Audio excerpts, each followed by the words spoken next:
All right, I'm live again. Today is Monday. Today's Monday, the 4th of February. So I'm doing this again.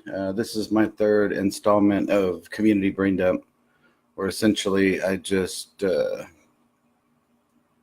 of just rant, I guess, and vent and discuss topics that are pertinent to people who might be struggling with mathematics at home.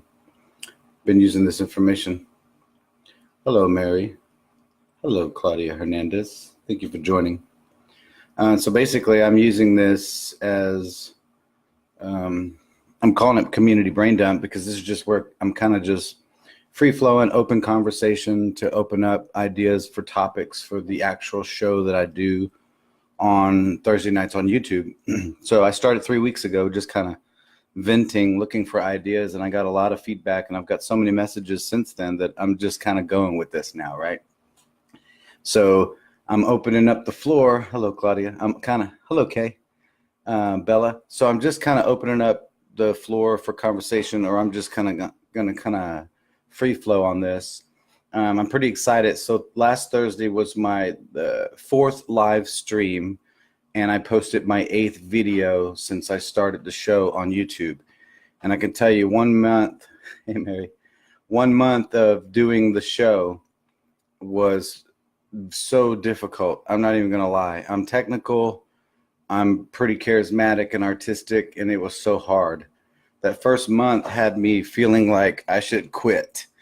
No lie. There's like notes in my apartment, and my apartment is my studio essentially, and I've got all these notes from the kids that helped me with the show, and I've got a team of volunteer helpers. You know, my son Damien helps me, and then I've got a couple of other students that help, and we've got all these little notes and reminders where we set up the camera equipment, and one of the things on there was Bobby, don't quit. So because it's hard as an artist, man. You feed off emotion. We live off emotion. We feed off people, right? It's kind of like a musician. If musicians or a comedian or someone who's a public performer, if you're not getting feedback from people, or if you're not getting something back, it almost feels like you're not doing anything. But I keep telling myself that the whole purpose of doing the shows on YouTube is to eventually get to a place where people later on, maybe not now, it might be years later, it might be next year, it could be 2 years after I quit, that someone will eventually watch the show. So because of that, I want to say thank you to the people who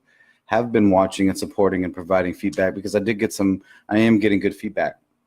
One of my former students, as a matter of fact, George, reached out to me today, and big kudos to you, George. I'm so proud of you, man.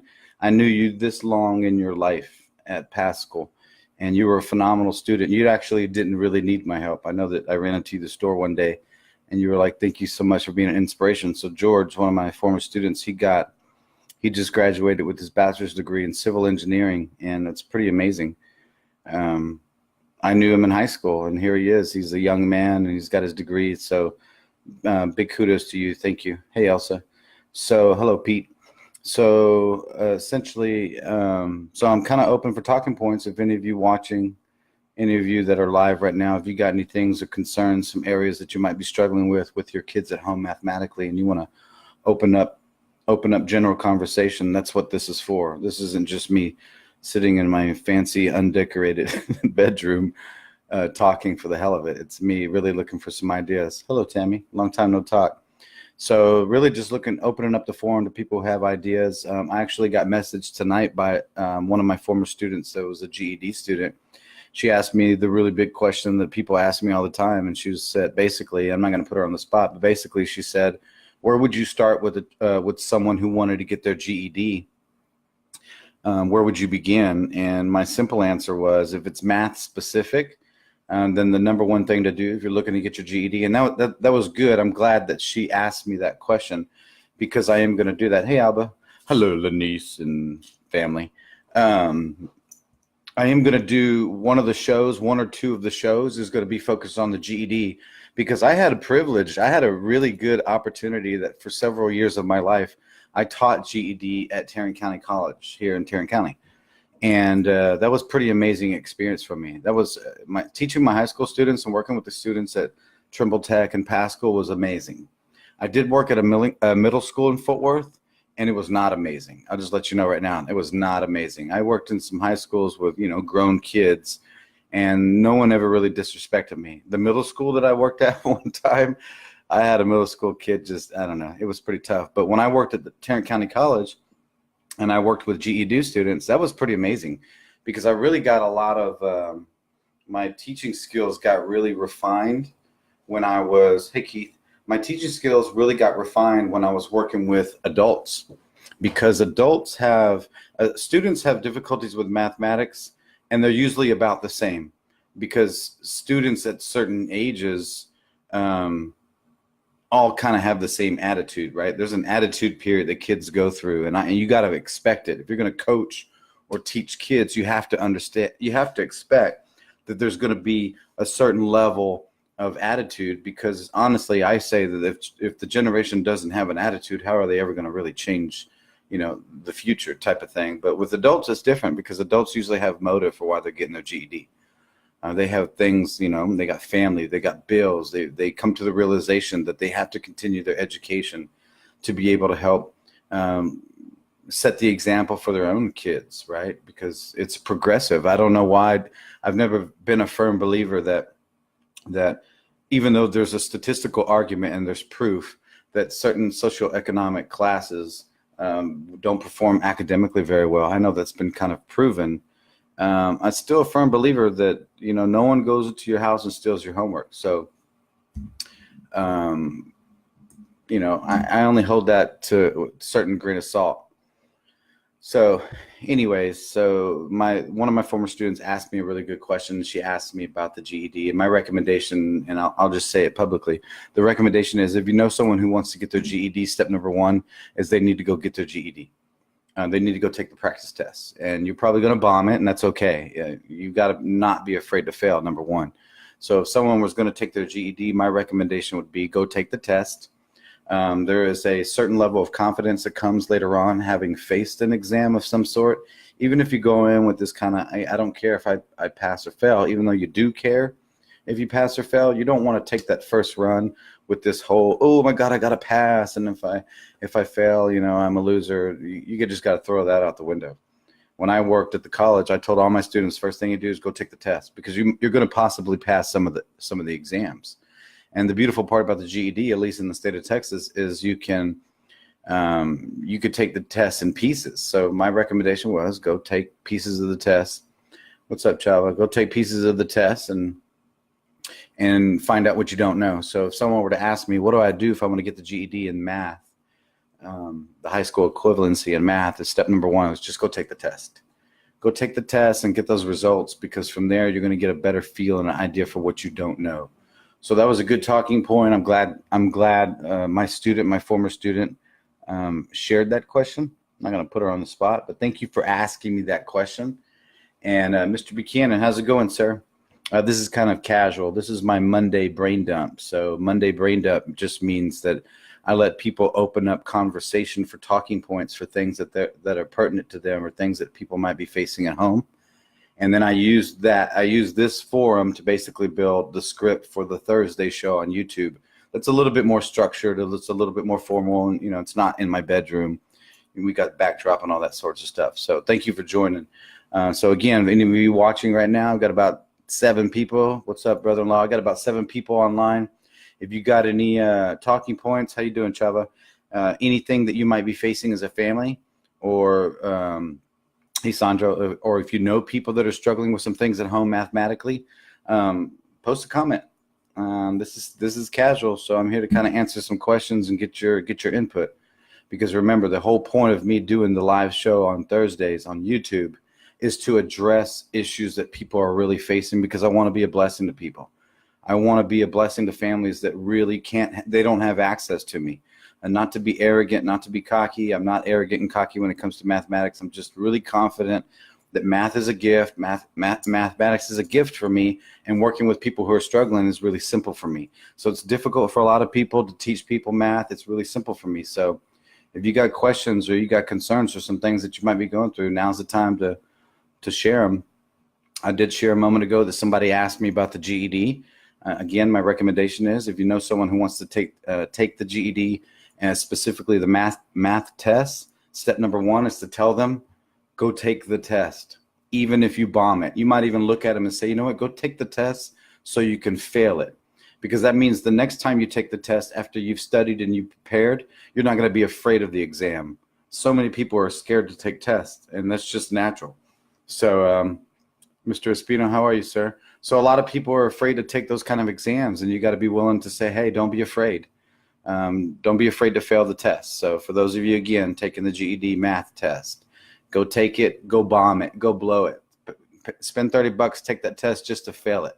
Walk out and be proud of yourself. Say, hey, I just blew the test. Because again, the point of taking the test the first time is facing it so that you're not afraid of it later. So that way, when you start preparing for the real exam, you're ready. So to my student that shared that, thank you. Some other things that kind of came up this week. Again, somebody reiterated a point about reading, how reading is relevant to mathematics. So I've decided on my website, which I don't really advertise, I'm going to share a sheet of common math vocabulary, which is very important. So if you have children at home that struggle with word problems, I'm going to make sure that you have that available. You want to download that, print it out, and just start memorizing. I don't necessarily mean memorizing, but you want your child to understand that certain words and certain keys lead to a certain type of math problem. So remember, I teach this all the time, and there's probably some math genius out there that's going to tell me, Bobby, you don't know what the hell you're talking about. But I'm just going to tell you, all the years I've been teaching, I teach people there's 4 elements to mathematics only, just 4. Make it really simple. There's addition, subtraction, multiplication, and division. And here's the beautiful part about mathematics. Most mathematics has an opposite. So if you can add, naturally, you can subtract, right? If you can add a lot of times, you can multiply, which is nothing but adding the same number multiple times, hence the reason why they use the stupid vocabulary times table when it's really multiplication.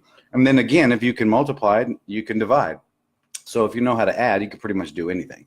The other half of mathematics is either vocabulary, learning the vocabulary words, and if it's not learning, thank you, Jim, if it's not learning the vocabulary words, then it's really just understanding formulas. Because think about it. I mean, if you look at mathematics the way I do, I approach mathematics totally different than most people. I don't look at math and go, oh my God, math problems. I literally look at it and say, look, if it's some kind of special math, it probably has a formula. Think about that.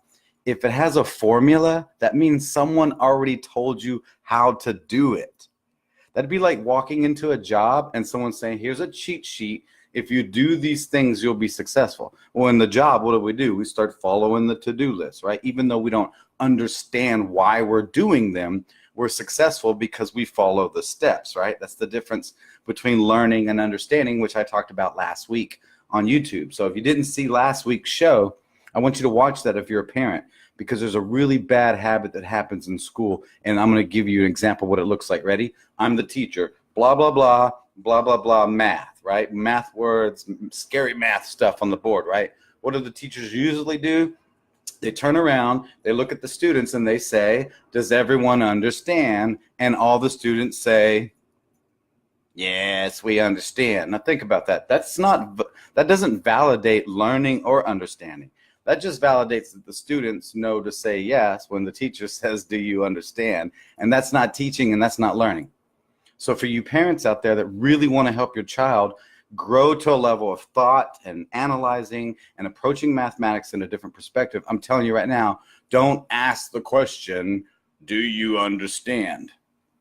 What you want to know is, do they see the steps to do the math? Because it's repetitive.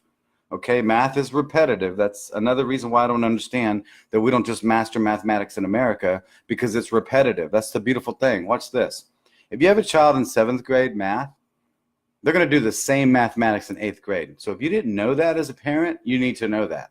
The science of algebra is after the science of arithmetic. There's no science of pre-algebra.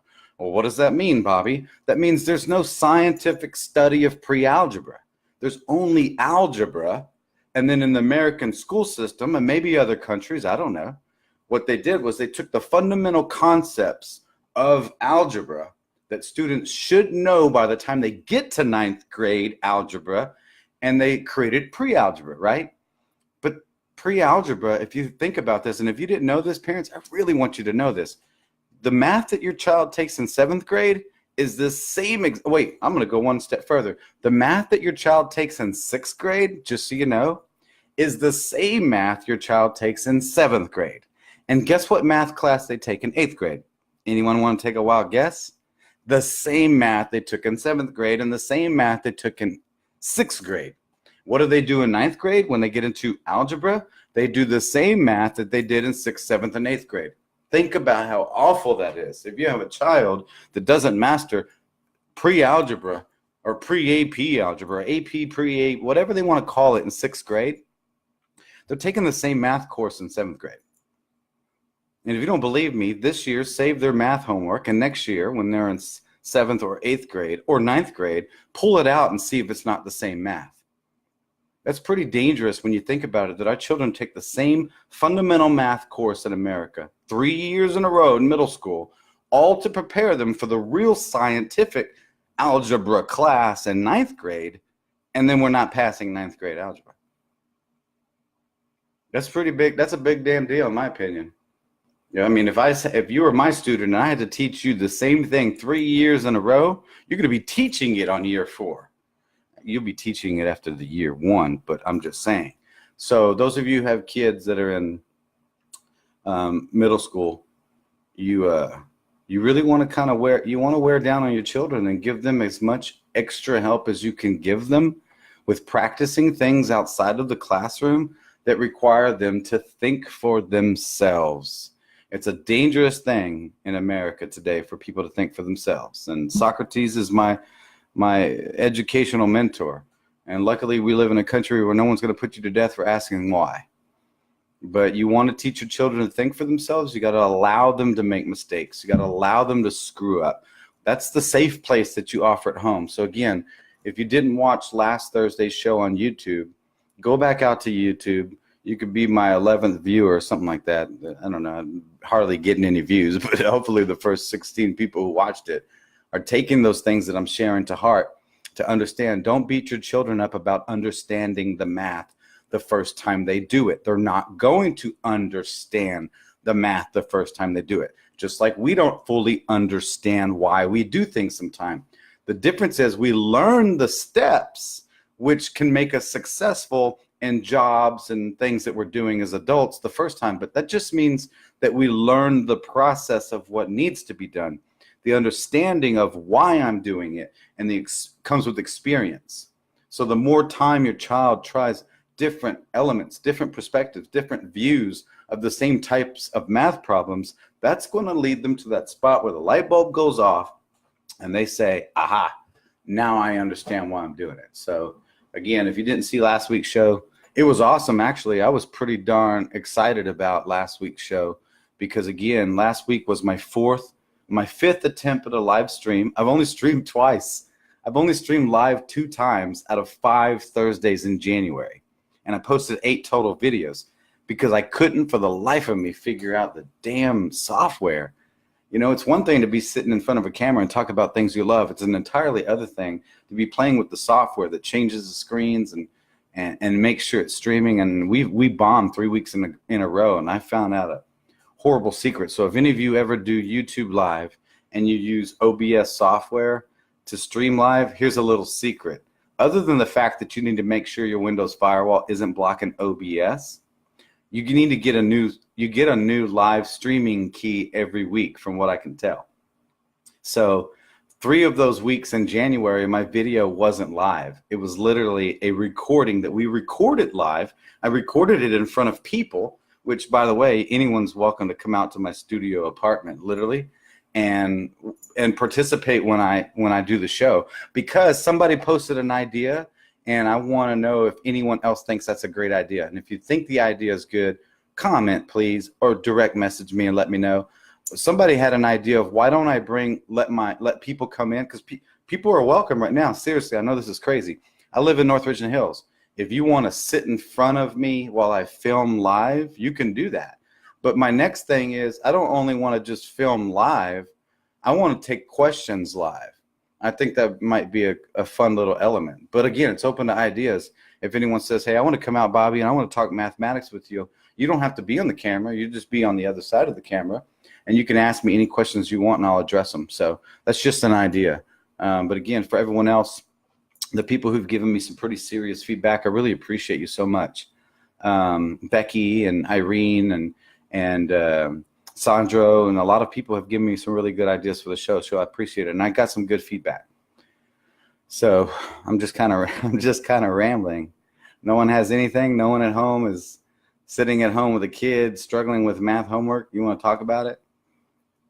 This is open forum. All you got to do is post a comment. Don't be afraid. It's what I tell my students all the time. You're not afraid to post the food that you're eating on Facebook. Why be afraid to ask for legitimate help with mathematics for your kids? So if you have any questions, I'm waiting. If not, I'll just keep talking. Nothing? No one's got any questions, huh? Wish I'm not missing anything. Thank you, Jim. Truly appreciate the support. Luis, thank you, thank you. Claudia, Mary, thank you. Nothing? Oh my God. Well, Tori Isbell, and you can find her on my Facebook, and y'all can spam her with junk. Wants to know what 2 + 2 is. That I couldn't tell you. The real question is not why is 2 + 2 = 4. The real question, Tori, is why does 2 + 2 = 4? That's the real question. So, anyways, nothing. No one has anything. I think I'm not really sure what Thursday's topic's going to be. I think I might talk a little bit about the GED because I got a lot of questions this week from people who want to get their GED. And here's the weird thing. When I taught at the college, I pretty much only taught the mathematics because I told people if you can read and understand a sentence, you need to go take the reading portion and take the science portion and take the history portion because those are the same tests. So if you didn't know that or you know someone that needs a GED, tell them to watch on Thursday. Maybe that'll be the topic of Thursday's show. But really, you just need to go. Thanks. It's a good question, Tori. So literally, but the math test is different. And I talked about that at the beginning of this video. I don't want to beat a dead horse. But if you've got students or you know someone who wants to get their GED, I want to be an encouragement. Honestly, I don't know I'll have my students look up the data. If anybody wants to Google that, let me know. But I know there's a very high percentage of people in the United States of America who don't have their GED. I'd like to see that number decrease, and I'd love to be a part of that. I may not be able to be accessible to teach the math line by line, but I do want to be an encouragement for people who say, I really want to get my GED. We just moved into February. So if you know someone who had a goal to get their GED in 2019, tell them to watch the show this Thursday. That's what I'll do. It's done. I'm going to talk about the GED on Thursday. I want to be an encouragement for people to say, hey, step number 1 is to get out there and find a place where you can take the test and go bomb it. Go blow the test. Spend $30 and just fail the sucker. Fail it so bad. I want you to go take the test and just fail it. That's my recommendation. It's always been my recommendation for my students. Go take the GED math test and blow it. I know that sounds crazy. Remember, I'm a rebel math coach. I don't teach math the way everyone else does. So again, that's what I'm going to talk about on Thursday. Anything else? Anything that people are struggling with? I know that one of the topics I'll be talking about here in the next few weeks will be Common Core. I know that upsets so many parents. Trust me, I'm a math teacher. I actually had a niece call me on Thursday before my Thursday show. I think it was Thursday of last week before the show, and asked me to help her with some math. And I told her to send me a picture of what she was doing. And she literally sent me a picture of the way it was taught, the Common Core way of doing this certain math. And I almost broke my damn phone because I don't get it. I just told her, I said, let's learn the math. Let's get you to a place that you learn the steps fundamentally, and then get you a couple of different perspectives to understanding why you're doing it, to gain that understanding. And then you can turn in the work any way the teacher wants, because that's the reality. So I've been talking for about 24 minutes. I got no questions or comments tonight. Nothing. Okay. Hey, Alex, Rosalinda, how are you? Lisa, Escobar, Tori, Martha, Stan, Nina, Sandra, Cynthia, hello. Elisa, Wendy, Eli, Sal, Andy, Jim, Luis, Suzanne, Keith, Alba, and Lanice, Tammy, Elsa, Pete, Kay, Bella, Claudia, Mary, all of you for joining tonight. I really appreciate you. Hello, Noel. Everybody who did join tonight, I really appreciate it. I hope you think about it when I log off. Again, if you know any talking points, some things that you might hear people struggling with. The STAR test is right around the corner. I know that's going to be a hot topic. I started a series on the STAR test at the beginning of January. I only did 2 videos so far, so I'm not really sure how to close it out. What's up, Javier? That's my boy right there. Javier was one of my students too. The STAR test is coming up. I don't know what this is. This is February the 4th. So you're talking about maybe 8 weeks. You might be 8 to 10 weeks top. So if you've got students who got to take the STAR test this year, that's not a lot of time. But I'll tell you a secret. It is a lot of time to help your child prepare for that test. So again, if you have a child who's going to take the math STAR test this year, or you know someone who has a child who's going to take the math STAR test this year, send them out to my YouTube page. Look for the first, I got 2 videos out there called The Shooting Star, and it just shows the parents how to download the pre-release test. That stuff's available on the internet. You can download up to 6 previously released STAR tests for your kids to practice at home, and then you grade it for them. And again, if you're a parent, don't beat them. If they fail it, do not beat them, do not beat them, do not beat them. You love your child and say, instead of saying you failed the test, say, you know what? Now we know what you don't know. That's what you say differently. You say instead, now we know what you don't know, so that you can start working to help your child develop for that STAR test. So again, and remember the percentages, I shared that. It's a very low percent. Most people think that to pass the STAR test, it's like a 70%. It's not true. It's closer to 54%. It's a very low score. So anyways, hey, Marty. Hey, Rosa. Thanks for joining. So I'm just going to chill out for the next 3 minutes. If no one has any questions, comments, or concerns, or anything realistic that they may be going through, then I'll just kind of close out tonight and let you know that, again, Thursday's show, I'm probably going to talk about the GED a little bit. I want to be an encouragement to families or to people or adults who say, hey, I want to get my GED. It's not as hard as people think it is, and everything is hard unless you practice it. It's anything and everything. Everything in this world is hard unless you practice it. But remember, the reason why I teach mathematics is because it's actually the easiest thing to learn on the planet, because it never changes. So look at it from this perspective. If you're a parent and you've got a kid struggling with, one-step equations, or if you're an adult or a student struggling with one-step equations, you might have a child who grows up and they're going to work on one-step equations. Thank you, Javier. You know how to do it, brother. And so my point is, oh, you know what? Speaking of which, you know what, Javier, you just reminded me of something I want to talk about. I need some feedback on this. So those of you watching, don't disconnect yet. I need feedback, serious feedback, because this is like a very delicate topic that I want to discuss on the show one day, but I'm a little bit afraid of sharing it because of the outlash that can come from it. But here's what I want to tell you. Hello, Trisha. Here's one of the things I want to talk about.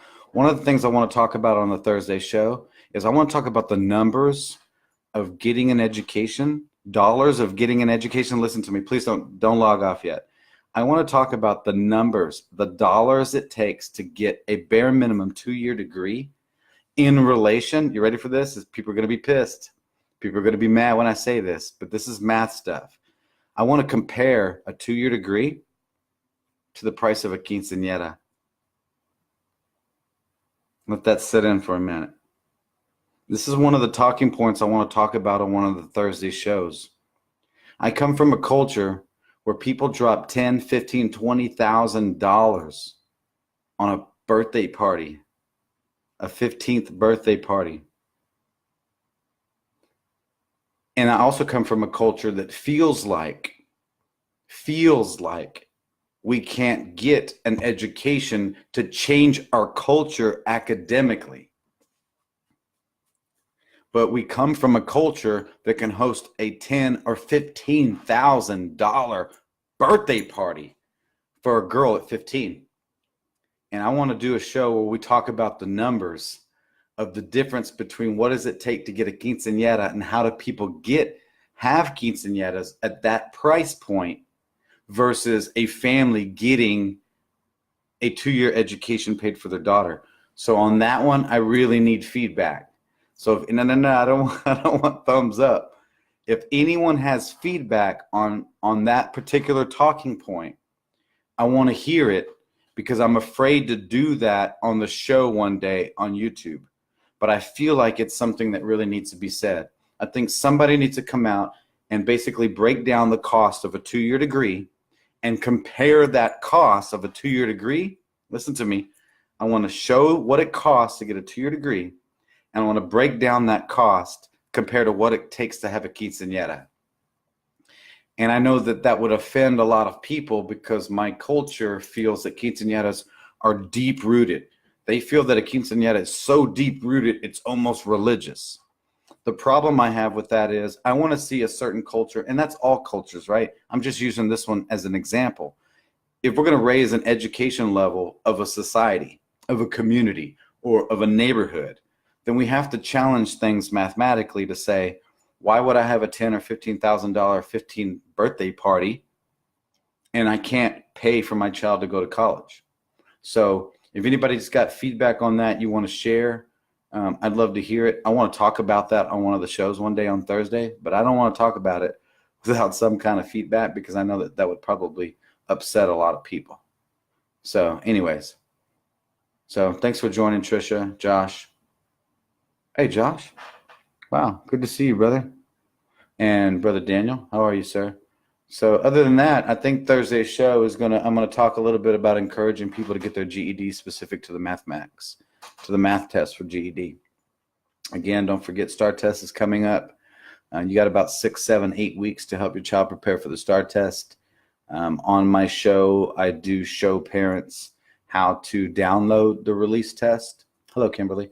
So I do show people how to download that test. So again, if you're a parent, your child's been struggling, they haven't been passing the STAR test, the state standardized test, the beautiful thing is in the state of Texas, you can go out to the internet and you can download those release tests and you can start practicing with your kids for free. It only costs you time and nothing else.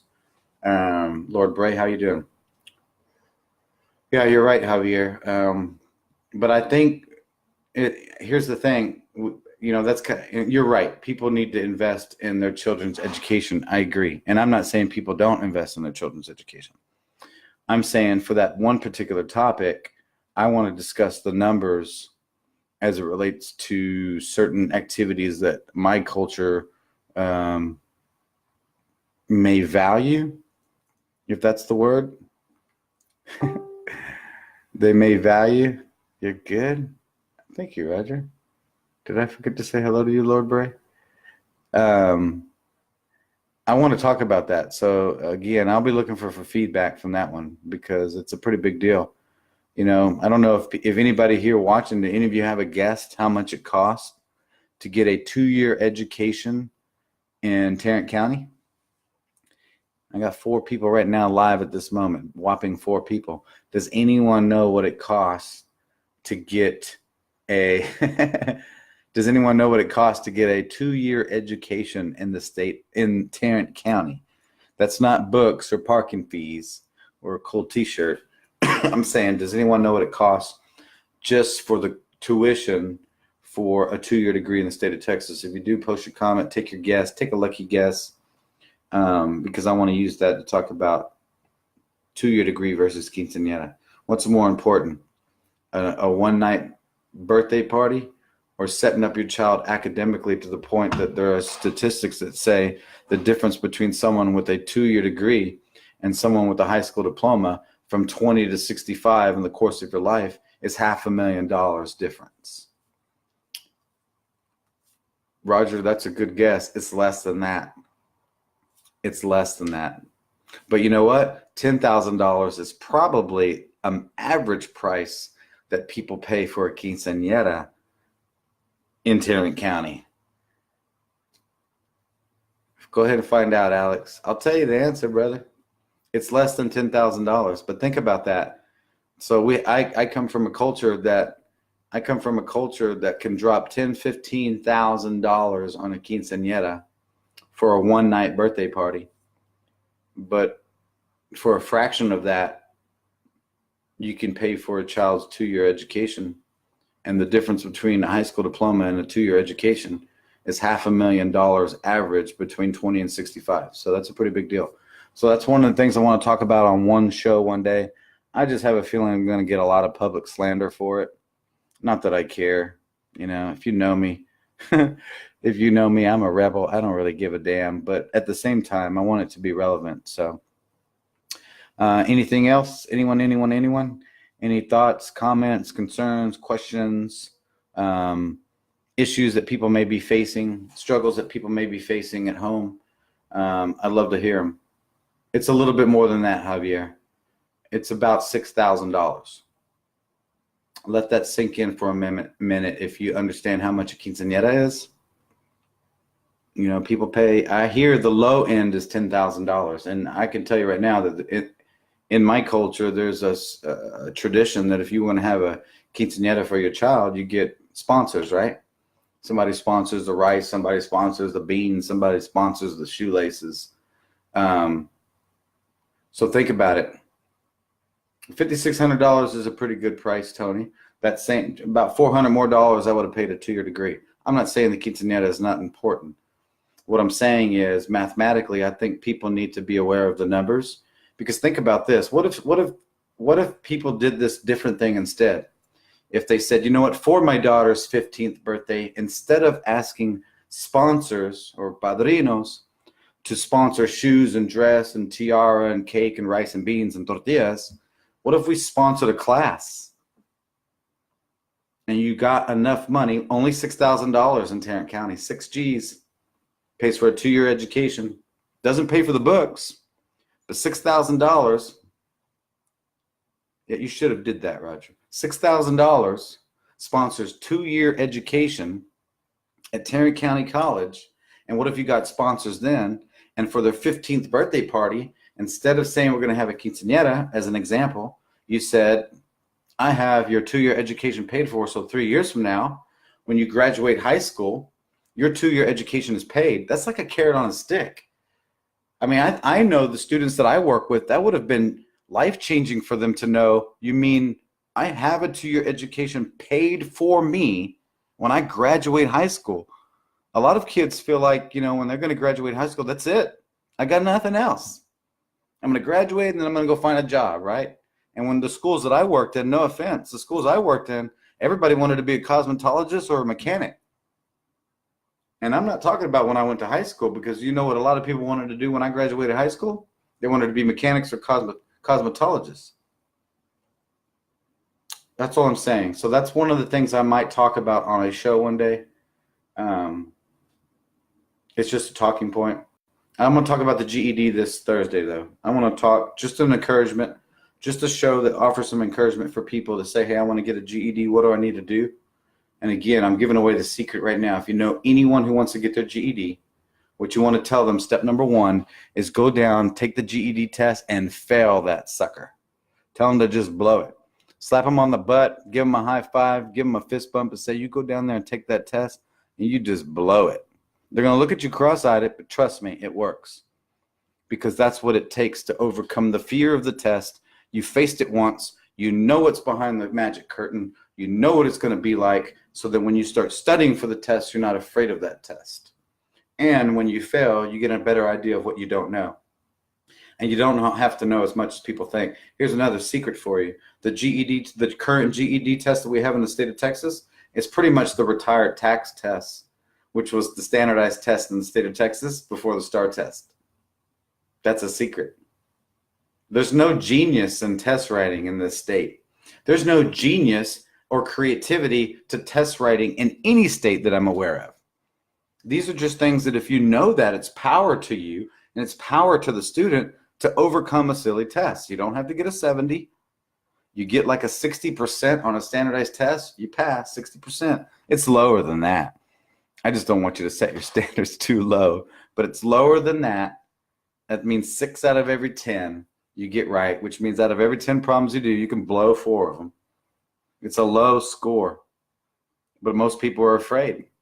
You know, the system and the world has created a place where people are afraid to take tests, and you shouldn't be afraid. That's why I say you go take the test the first time and you blow that sucker. You just blow it. Blow the test so that you're not afraid of it, so that you've seen it before. Anyways, so I'll probably be talking about GED on this Thursday to be an encouragement. So if any of you watching this video know anyone who wants to get their GED in 2019, they've made it a goal, they've been saying it, tell them to watch on Thursday on YouTube. If you aren't already a subscriber, I'd like to encourage you to go out to YouTube and subscribe to my channel. Click the little bell. I'm doing a show every Thursday night, and I'm also posting these. So these videos that we're doing where people are just kind of offering me feedback and talking points, I'm pretty much download this video when I'm done and post it on YouTube for content, because it's kind of a behind the scenes. So seriously, I'm going to throw that out there one more time. I'm looking for talking points. I know there are 51 million children in the United States between kindergarten and 12th grade in public school only in the United States. 51 million. 51 million students. I know that out of 51 million students, there are some parents out there who are like, hey, I'm really struggling to help my child. The days of leaving your education to the school are over. Thanks, brother. Those days are over. So again, if you're not already subscribed, I want to encourage you to subscribe. I figured out this streaming thing. I kind of blew it past few weeks. I totally blew it. I've been unable to stream. It's been so frustrating. I want to throw this laptop out the window. But we figured it out. Me and my team of volunteers figured it out on Thursday. So 8 o'clock sharp this Thursday on YouTube. The channel is called iTutor Math Show. That's iTutor Math Show. So notice there's no space between I and tutor. So go find the show, iTutor Math Show. I've got 8 videos out there. I'd love for you to watch them, comment, provide some insight, thoughts. If you hate it, if you think it's stupid, direct message me. You ain't gonna tell the world that. Just kidding. Share that with me if you want. Other than that, I'm done. I appreciate everybody who did join. On my TSI, I got a 332. Is that low or what? Alex, I'm going to tell you a secret about the TSI. All right? This is one of those secrets that when the CIA find out that I told you this secret on Facebook Live, you're going to come kicking down my window. You ready? Give me a thumbs up, Alex, if you're ready. I'm going to give you a secret. I'm going to give you a secret about the TSI, buddy. It's going to get me in so much trouble, but I don't give a damn. Ready? The TSI is not designed to be passed. It's only designed for you to get a score, to find out what math class you should be in so that you can pass college math to get your 2-year degree in the state of Texas. That's it. I know that there's a school in Fort Worth that has some of the most phenomenal math teachers in the city of Fort Worth that took the TSI and no one passed. That's all I can tell you. You take the TSI test, the entrance exam to get into college, specifically Tarrant County College. Go take the test knowing that you're going to do your best, and whatever your score is, it's not a failure. It's a placement test to tell me where am I mathematically so I can take the right math courses so when I finally get to college mathematics, I'll pass. That's it. That's the whole point of the TSI. So is a 332 low? I don't know. The question is, was that your best when you took the test? Was that the best score that you could do? If it is, then 332 is a great score. Because what if 700 got you in college math, right? What if you cheated and got a 700 as an example, and you ended up in college math, and then you pay the $275 or whatever it is to take the college math class, right? Then you pay $100 for the book, and then 2 weeks after starting the class, you're failing the class. Now you got a drop, and you're only allowed 2 drops now, or you get an F and you kill your GPA, all because of what? You weren't prepared. You don't go to college to hurry up and get a degree. Hopefully you go to college to get an education, right? To learn something. So if 332 is your score, Alex, and that gets you in 3 remedial math classes before you get to college math, awesome. That tells me that if you take those classes and you learn the material at your pace, when you finally get to college math, you'll be ready, and then you'll pass it. And when you pass all your other courses, you're going to have a 2-year degree on the wall. And you know what? No matter what you've been through, Alex, as an example, because I know you, No one can ever take that away from you the rest of your life. And that's the real deal. And remember what I said. In America, statistically, they say the difference between a high school diploma and a 2-year degree over the course of your life is the difference of $500,000 income over the course of your life. Think about that. Double the money. So think about everybody who has a high school diploma and how they might live financially, statistically, right? I'm not saying pick on anyone. If that money were doubled, what would their life look like? Well, they say statistically, the difference between a GED and diploma and a 2-year degree is double the amount of income over the course of your life. To me, Alex, if a 332 gets me in 3 different classes, 3 different stupid, silly, remedial math classes to finally get me prepared for college math so I can pass that one math class that I need to get my 2-year degree, then 332 is awesome. You get a 332 tattooed on your back. And when you walk across that stage, make sure everybody sees that number because that doesn't matter. Thanks for sharing that, man. Just remember, it's all about your course. C's get degrees. It's not high school anymore. So I've been rambling 46 minutes. Lots of things that I want to share with everybody. Thank you for the feedback and the input. Those of you who direct message me, thank you. I really do value the input that people give me because it's helping me build the show. I'm only doing this on Monday nights and Thursday nights. I'm not getting paid for it. I'm doing it because I don't want to walk away from teaching math a year from now without saying that I give everything that I had to answer every topic, to basically close the door on 15 years of teaching mathematics for the world without being able to say, I told all the dirty secrets. I told all the how-tos, tips, and techniques and tricks that people need to go be successful. So anyways, if no one else has any other comments or questions, I'm done. I appreciate it. I appreciate you, those who watch. You got me right here, Alex. I'm always going to be right here available for you, brother. That's the best part about the internet. I'm right here. So spread the word. Don't forget to go out to YouTube. Here, I'm going to be shameless. Ready? youtube.com/c/iTutor math show. Go subscribe to the channel. There's a little bell. You know the little bell? You got to click the bell. If you click the bell, every time I post a video, you'll get to see the video. If you believe in the content, if you believe in what I'm doing, I'm asking you to share it. That's all. It's not about me getting paid. It's about me sharing something that can help other families. So for those of you who stayed on with me and been tolerating my mouth, and I really appreciate it. Thank you, Alex. I really appreciate it, brother. Other than that, I got nothing else. If no one else has any questions, comments, I hope to see you on Thursday night live on YouTube. And again, anyone wants to be a member of the live studio audience, that's no joke. You can come in. You can't throw anything at me.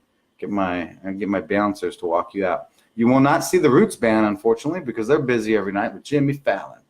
So go figure. They won't come play at my apartment.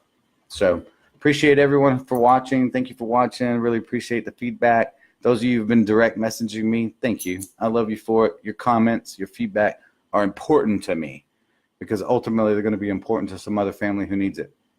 So other than that, I think I'm done for the night. Have a good night. See you next Monday here on Facebook. See you Thursday on YouTube. Good night.